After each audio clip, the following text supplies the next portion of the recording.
किसी घने जंगल में एक बहुत ही चतुर लोमड़ी रहती थी। उसे अपनी चतुराई और होशियारी पर बड़ा गर्व था। एक दिन लोमड़ी को जंगल में घूमते हुए एक गहरी खाई मिली, जिसमें एक बड़ा सा पत्थर अटका हुआ था और उस पत्थर के नीचे एक गोश्त का टुकड़ा फंसा हुआ था। लोमड़ी को गोश्त देखकर भूख लगाई, लेकिन उसे समझ में नहीं आ रहा था कि वह पत्थर कैसे हटाए और गोश्त को निकाले।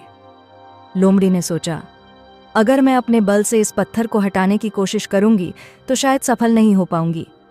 क्यों ना कोई तरीका निकाला जाए जिससे मैं आसानी से इसे हटा सकूं। थोड़ी देर सोचने के बाद लोमड़ी के दिमाग में एक योजना आई। उसने पास ही कुछ सूखी लकड़ियां इकट्ठी कीं और पत्थर के एक ओर लगा दीं। फिर उसने आग जलाने के लिए कुछ पत्ते और टहनियां भी इकट्ठी कीं। जल्द ही आग जल गई और पत्थर के नीचे से धुआं उठने लगा। आग की गर्मी से पत्थर धीरे धीरे पिघलने लगा और उसमें दरारें आ गईं। लोमड़ी ने सोचा, समय आ गया है कि मैं इस पत्थर को हटाने का प्रयास करूं। उसने अपनी पूरी ताकत से पत्थर को धक्का दिया और पत्थर की दरारों के कारण वह आसानी से खिसक गया। जैसे ही पत्थर खिसका, गोश्त का टुकड़ा बाहर आ गया। लोमड़ी ने खुशी से गोश्त को खा लिया और अपनी चतुराई पर गर्व महसूस किया।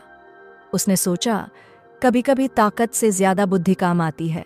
अगर मैं सीधे ही इस पत्थर को हटाने की कोशिश करती तो शायद कभी सफल नहीं हो पाती। इसके बाद लोमड़ी जंगल में हर किसी के लिए एक मिसाल बन गई। वह अपनी चतुराई के लिए जानी जाती थी और सभी जानवर उसकी प्रशंसा करते थे। इस घटना के बाद लोमड़ी ने यह भी सीखा कि मुश्किलें चाहे जितनी भी बड़ी हों, अगर हम धैर्य और चतुराई से काम लें तो हर समस्या का हल संभव है। अगर आपको ये कहानी अच्छी लगी है तो हमारे चैनल को सब्सक्राइब कर देना और इस वीडियो को आगे शेयर कर देना।